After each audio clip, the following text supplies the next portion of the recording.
So as many of you know, CDPHE has teamed with the Prevention Research Center at Colorado State University to provide CDPHE grantees with technical assistance on how to implement their prevention programs with fidelity, or as intended by the program developers, how to adapt or modify their programs according to community needs and best practices, and how to establish best practice methods for monitoring the implementation fidelity and adaptations.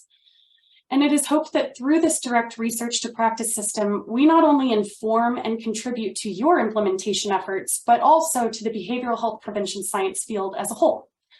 And to achieve this goal, the PRC is offering several opportunities for you all throughout this fiscal year, including the implementation toolbox resources that we'll discuss today, future learning workshops like this one focused on implementation fidelity and adapting according to community needs, and via virtual workshop or virtual office hours rather, which will occur online every Thursday from 9 to 4 Mountain Standard Time.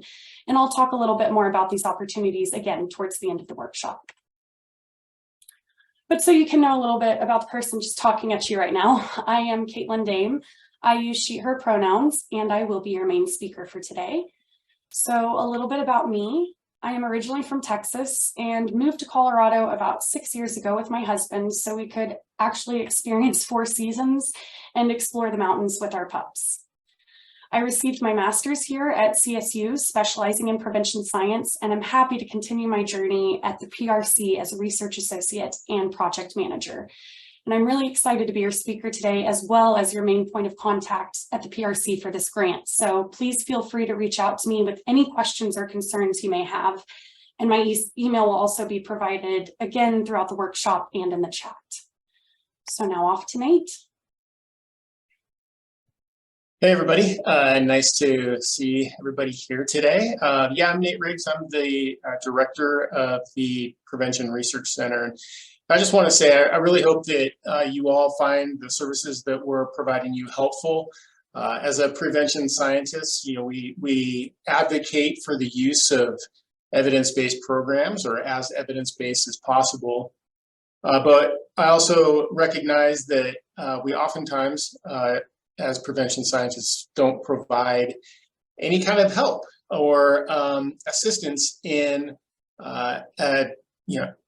implementing programs with fidelity or adapting them when needed. And really in the field of prevention sciences, there's not 100% agreement as to how strict of fidelity one should adhere to when implementing programs. And just know that we at the Prevention Research Center really fall into the camp that, yes, we recommend as strict fidelity as possible, but we also recognize that the programs oftentimes need to be adapted to fit your community's local needs and culture. So that's where we're coming from today. And again, Caitlin's going to go over a lot of the opportunities for technical assistance and that we're going to be providing over the next at least next year. So thanks. I'll hand it over to Nikki. Yeah, hi everyone. Excited to meet all of you today, but I am Nikki Ayushi, her pronouns. I actually grew up in South Florida, so I grew up with a lot of water, and I worked on this beautiful beach where there's a picture of here. It's called Singer Island on the east coast of South Florida. And I was a beach server on this island for like 5 years while I went through my first round of college before I moved to Colorado. And I've been here now for 5 years and also got my master's degree in prevention science at CSU. So I am happy to be here with everybody. I do work as a research associate at the Prevention Research Center now. So I am just loving doing things like this where we get to hear your voices and connect with our grantees and our community. So thanks for being here. And I'm also the moderator, like Caitlin said. So if you have any questions, feel free to send me something in the chat. All of this workshop is, again, to really familiarize you with the implementation toolbox and the resources that we house there, as well as the different methods of accessing them. And so to achieve this, the next 10 minutes or so will be me presenting you with the ins and outs of the implementation toolbox.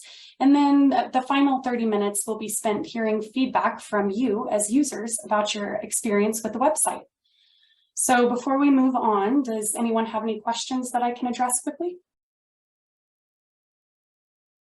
Great, let's get started. So this cartoon pretty much summarizes why we created the implementation toolbox. There's a lot of great research out there that we really should be doing something with to help all of you who are on the ground doing the implementation. And so we created the implementation toolbox at the PRC as part of a response to feedback that we received from you all during our focus groups last year around your experiences with implementing and adapting evidence-based programs in your local community settings. And these focus groups findings revealed that overall, you were pretty confident in your implementers' abilities to implement their selected programs with Fidelity. However, many of you, excuse me, also noted struggles related to maintaining adherence to implementation fidelity, especially when considering the need to adapt for your culturally diverse community members. And we know that as prevention professionals, you exhibit dedication to implementing these quality programs with your commitment to local community needs and member well-being. But this guidance is often needed when navigating complex and often frustrating elements of implementing these programs in real-life settings, which is where the implementation toolbox comes in. So the resources housed on this website are intended to educate prevention and implementation professionals to hopefully make these responsibilities of effectively implementing these programs a bit easier and more accessible. And a huge thank you to those of you who took the time to participate in the implementation toolbox treasure hunt. We really do appreciate you taking time out of your busy days to explore the website and provide your feedback. So without further ado, I'm going to stop sharing my screen for a minute so we can transition over to the website. And Nikki is going to provide a link for you in the chat if you would like to follow along or just watch, whatever you're most comfortable with works. So here we go. Oops, hold on. Wasn't quite working with me there.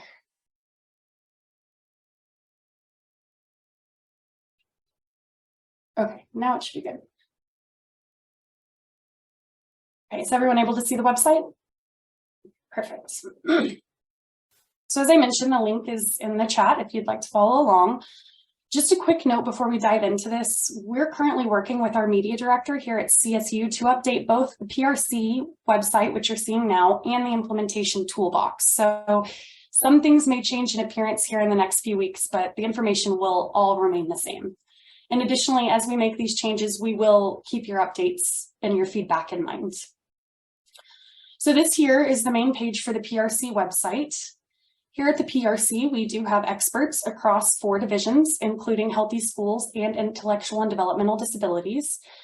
And each of these divisions is currently conducting research and implementing programs to promote healthy development across the lifespan, which you can read a little bit more about by clicking into this section. Additionally, there is our services portion of the website in the top toolbar. And you can access this to learn more about the services that we offer here at the PRC. As a note, this is one of the pages that will be changing a little bit in appearance, but the professional services will remain the same. We will still offer support in evaluation, training and technical assistance like this, and community prevention education. So just keep an eye out for those updates coming soon to learn more. And another additional resource that you may find useful is up at the top next to the implementation toolbox in smaller print is the Prevention Extension Cast. And each quarter, the PRC hosts a live webinar featuring interviews with nationally recognized experts on current prevention science and public health issues. As you can see here, there are several 45-minute to hour-long videos that discuss a variety of topics. So feel free to watch whatever's most applicable to you and your team. Just as a shout out for this group, you may find this evidence-based prevention program implementation and adaptation cast especially helpful. And that will include Nikki and I and another member of our PRC team that will be helping you throughout this grant.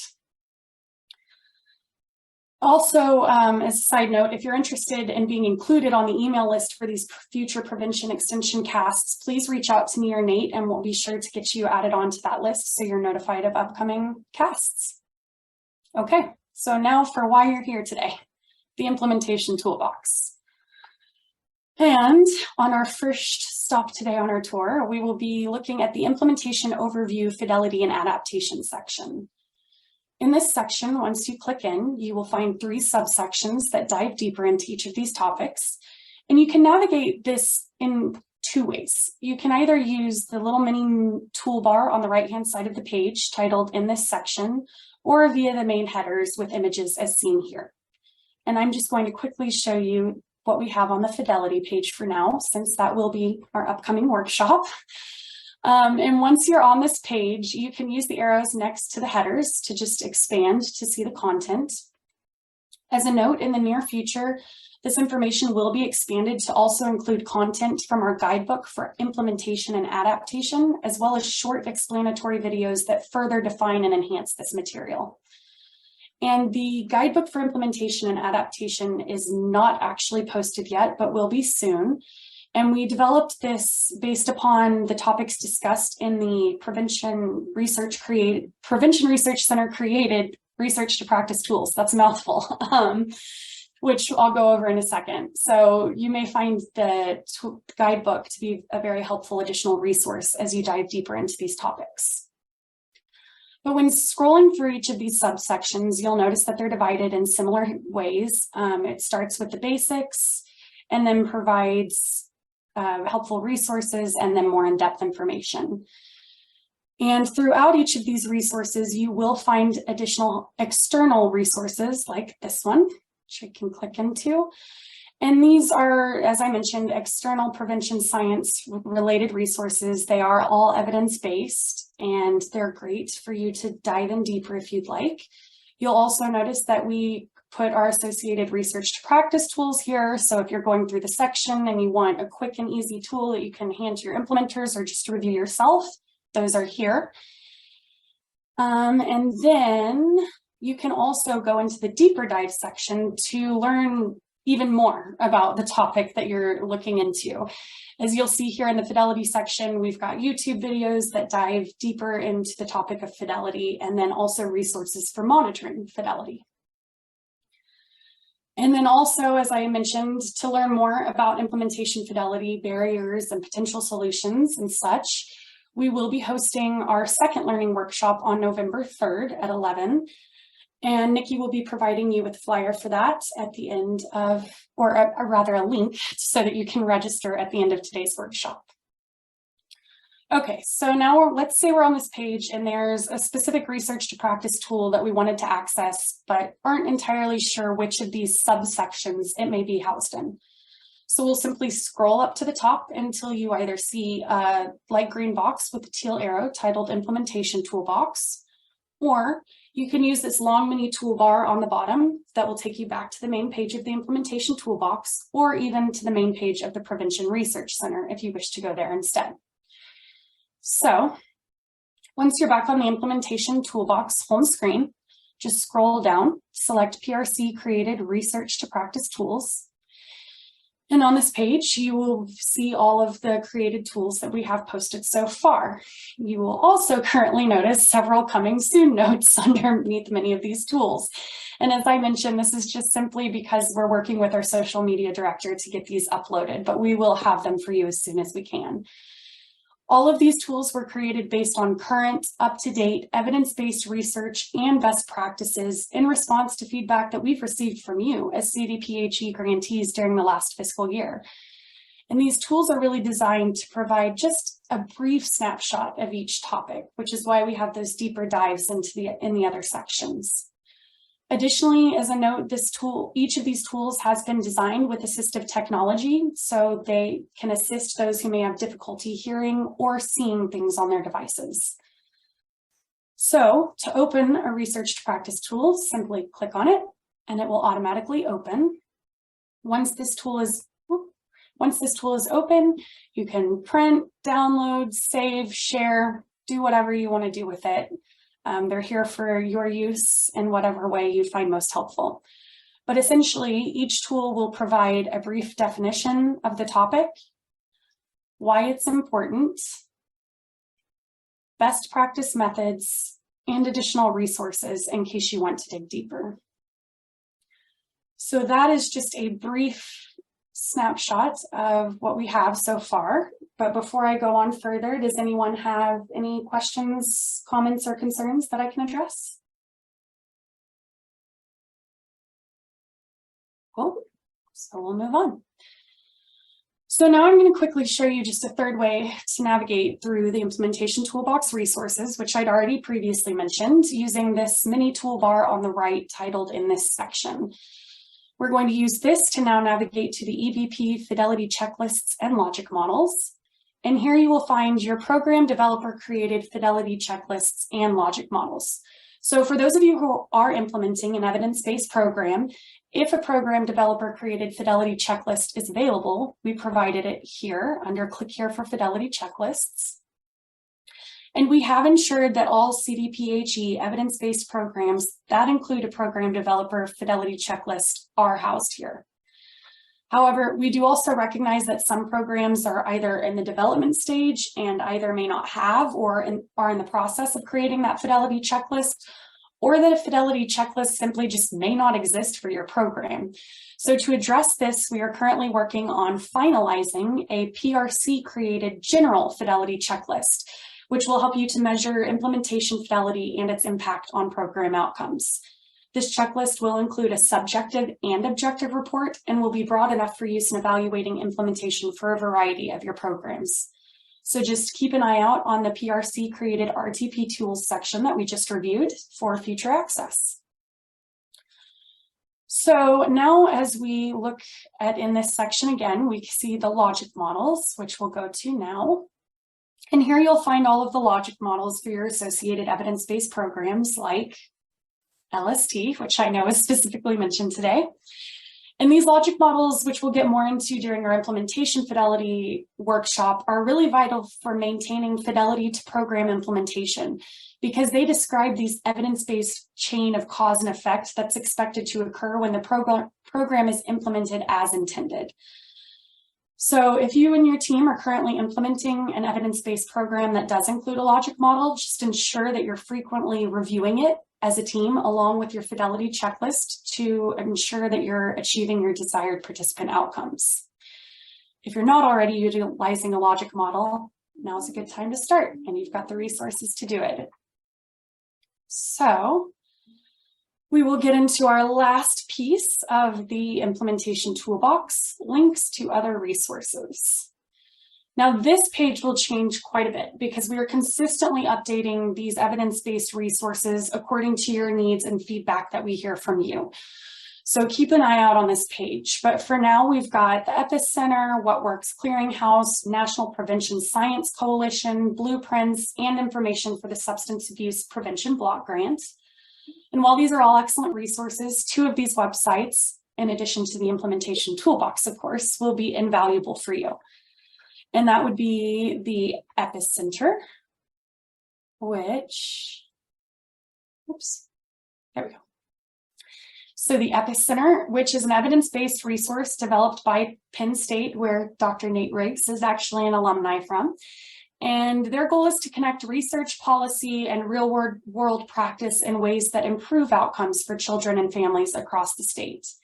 And as you can see in their TA resources, they, like the implementation toolbox, have several resources to assist with your implementation needs, including technical assistance, training videos, and general trainings that you can access for free.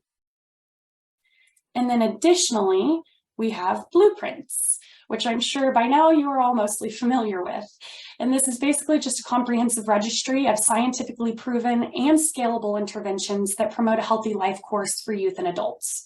So this site will be particularly useful anytime you're looking to select an intervention or program. And to find one, just go up to this top toolbar, select Find Programs, and you can type in keywords, age groups, anything you're specifically looking for. And notably, Blueprints only promotes interventions that have the strongest scientific evidence-based support. And they'll rate the programs accordingly as either promising, model, or model plus programs, with model plus programs having the strongest evidence base and promising having the fewer research evidence base. So this basically concludes our tour